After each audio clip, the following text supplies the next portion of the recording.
Muy buenas noches. Un poquito lunático has venido hoy. Estoy lunático desde hace casi un mes de confinamiento. Oye, Josep, normal. El dicho dice, hay un gallego en la luna, hay un gallego en la luna. Mentira. Lo que había era un masón. Era un catalán.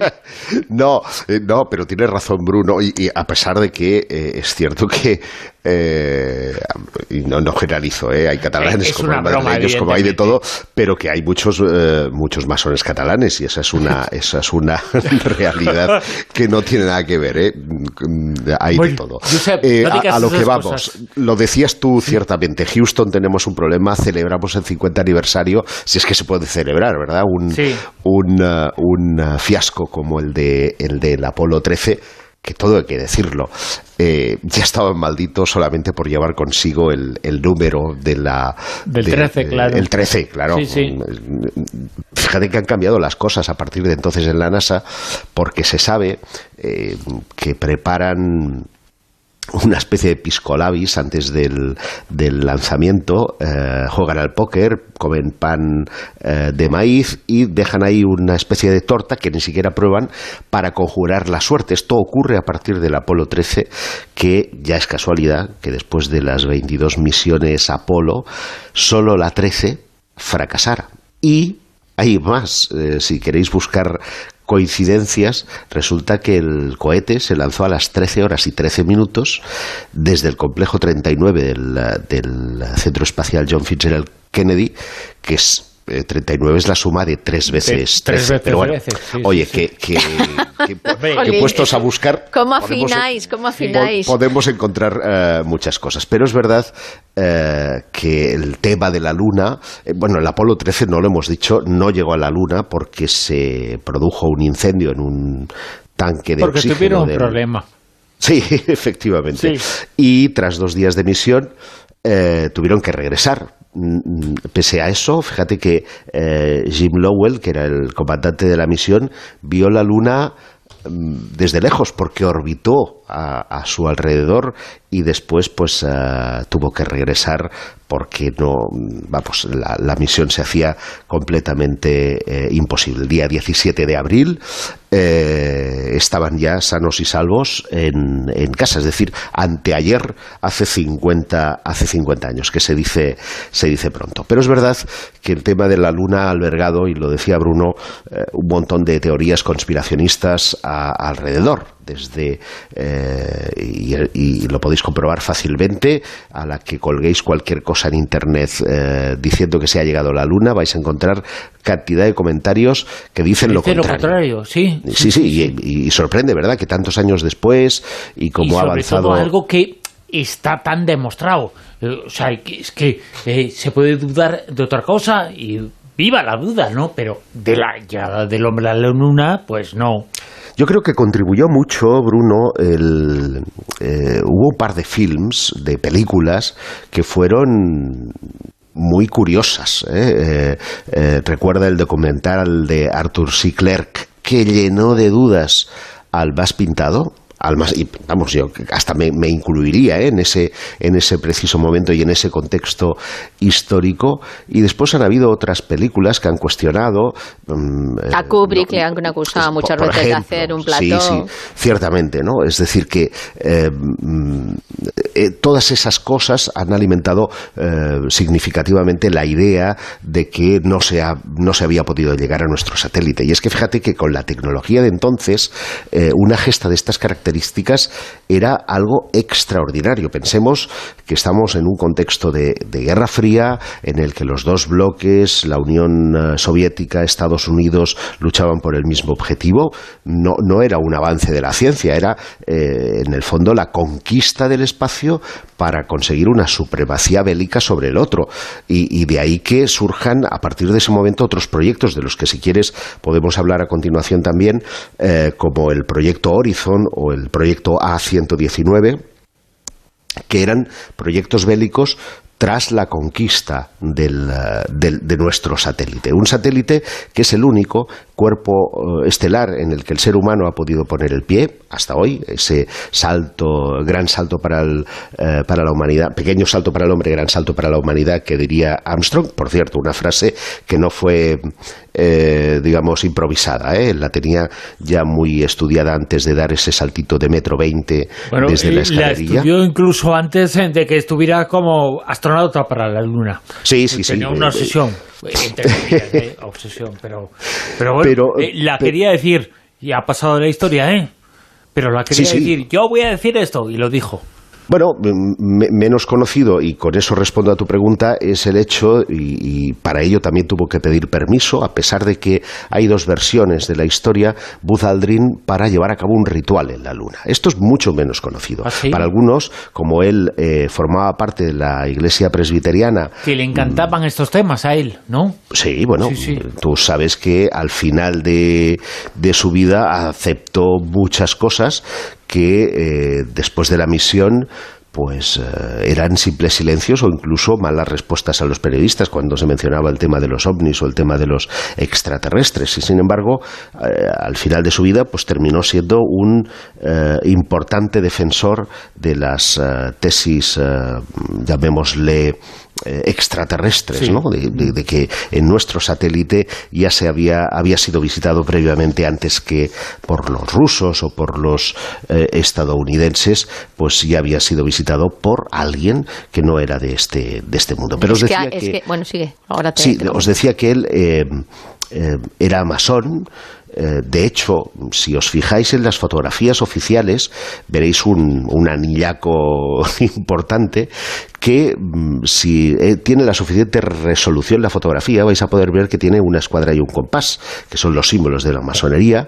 De hecho, hay una fotografía que también circula por internet, se puede encontrar también en algunos libros de historia, en la que él está sujetando una banderita, un mandil, para ser propiamente dicho, que es el que él llevó consigo a la Luna y que hoy día exhibe una logia californiana en sus paredes, de una forma muy honorífica, porque es el ritual que él llevó a cabo exactamente 33 minutos después de de que el módulo Eagle hubiera aterrizado en el mar del Atlántico. ¿Se sabe qué dijo o ha trascendido algo? No, vamos, hay 1000 versiones. Lo más normal es que fuera algún tipo de rezo, de oración o de plegaria, pero con algún tipo de significación más que religiosa, de tipo masónico. Y yo sé que algunos están tirando las pelos. Está diciendo Guijarro una cosa de religión con la masonería. Ojo, cuando hablamos de masonería, que en realidad deberíamos de hablar de masonerías en plural, en los orígenes de la masonería hay un libro fascinante que son Los orígenes cristianos de la masonería, en las que ese gran maestro del universo no es otro que Dios, y por lo tanto hay algunas logias que han encontrado pues esa forma de unir masonería y religión cristiana, y él, como presbiteriano, pues obviamente lo consiguió. Podemos hablar también de la existencia o de un telescopio lunar que se encuentra en un cráter. Bueno, no, este es el nuevo proyecto que Trump ha decidido diseñar.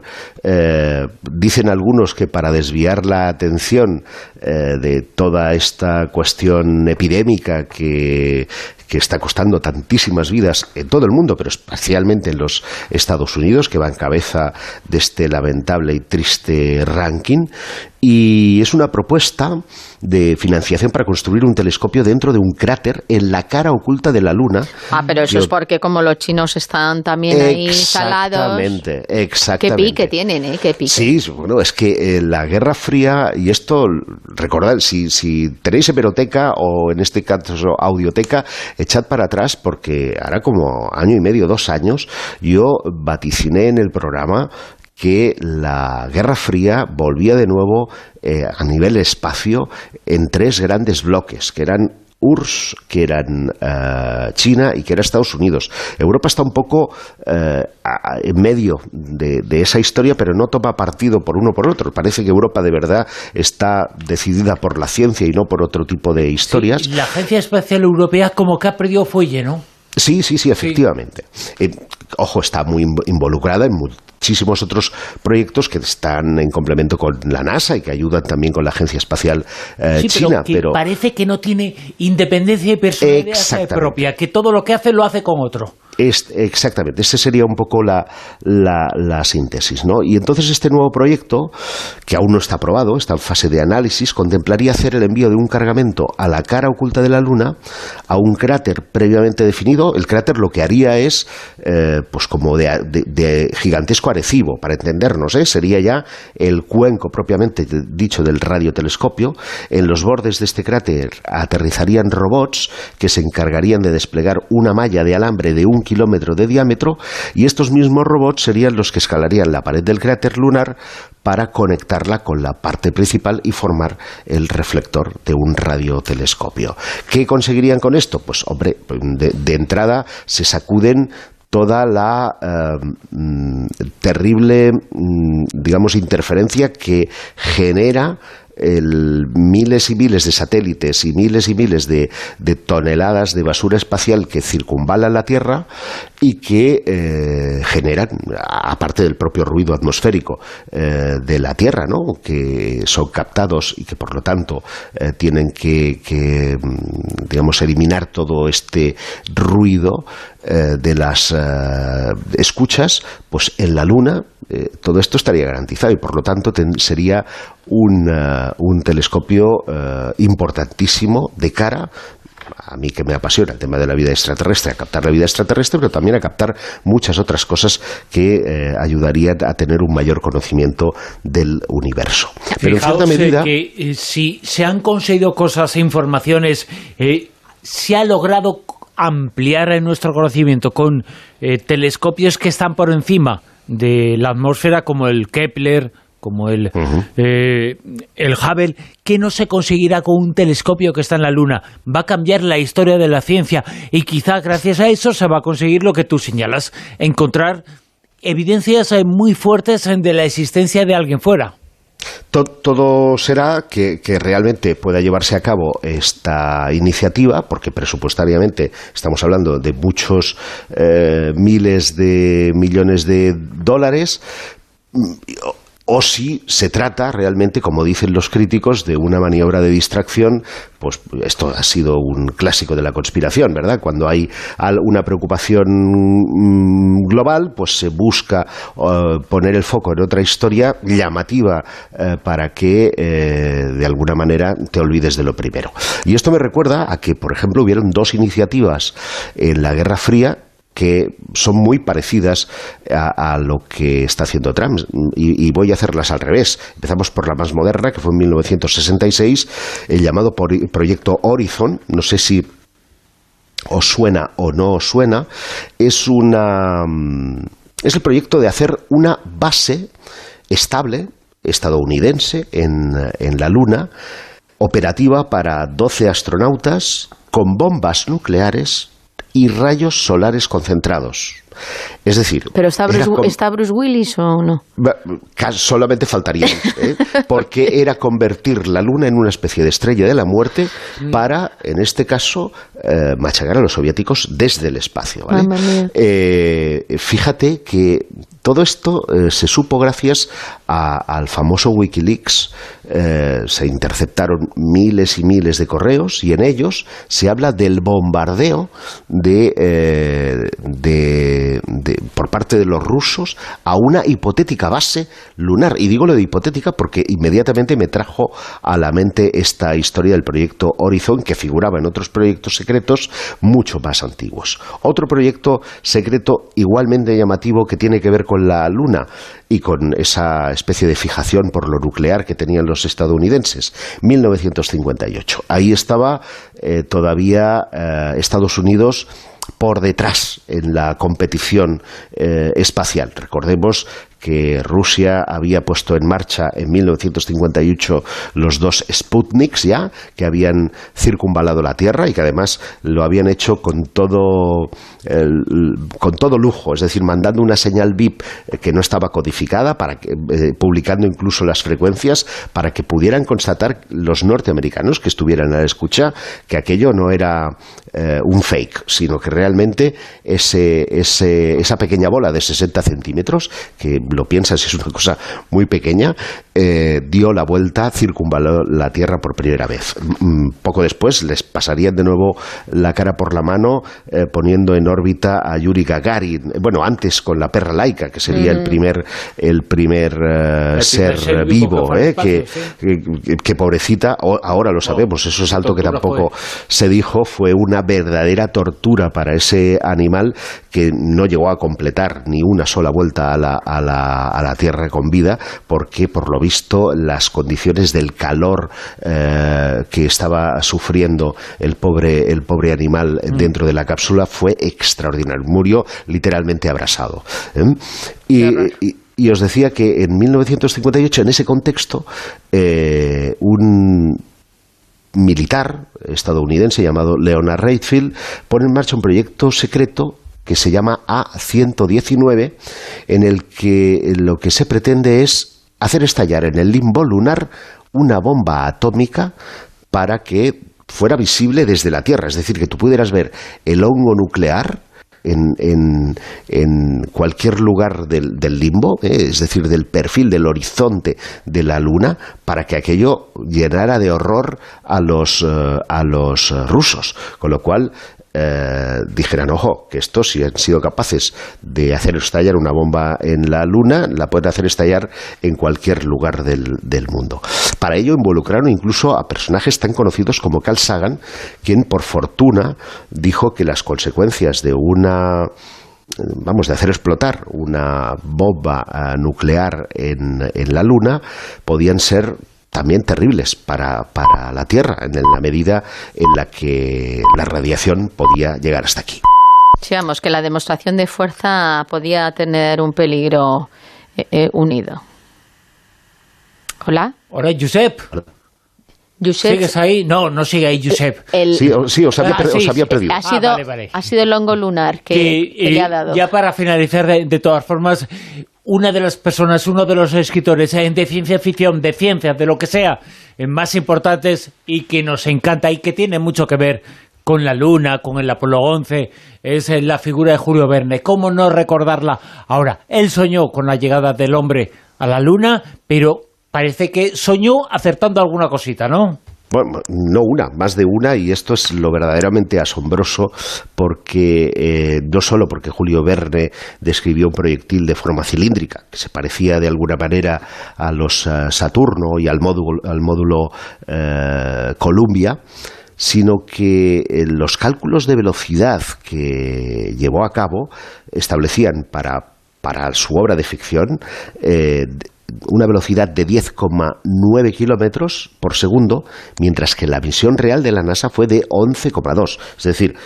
era muy estrecho el margen. Y esto ocurrió con varias cosas, como por ejemplo el cálculo perfecto del lugar de lanzamiento de las naves. Verne sitúa el lanzamiento del proyectil desde Florida en los 27 grados 7 minutos latitud norte. Y esto lo hace con el fin de que el satélite, de que la Luna pudiera estar en el cénit, y los lanzamientos de las Apolo se hicieron desde el Centro Espacial John Fitzgerald Kennedy, que está a 28 grados 35 minutos latitud norte, es decir, solo 1 grado de diferencia. ¿Queréis asombraros más? Sí. La distancia de la Tierra a la Luna, que podía tener la referencia, por ejemplo, de los griegos, que establecían más o menos en unos 384.000 kilómetros de distancia.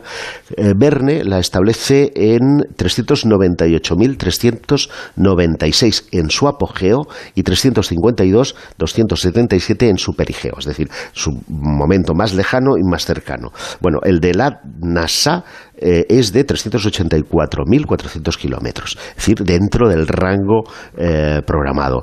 Los lanzamientos se realizaron el 16 de julio, es decir, hay toda una serie de cosas que parecen que realmente los ingenieros de la NASA leyeron el libro de la Tierra a la Luna para inspirarse en la misión y que no fuera esto fruto de una casualidad. Pues puede ser. Pero a mí no me gustaría que te fueras sin que nos contaras qué hay de verdad, porque sabes que ha sido muy viral, el tema de que se han visto unos posibles ovnis cerca de la Luna, porque no es la primera vez que dicen que cerca de la Luna se han visto objetos volantes no identificados. Siento desilusionar cuando comentaste, creo que fue la semana pasada, la cosa a mí ya me olía mal, era demasiado bonito.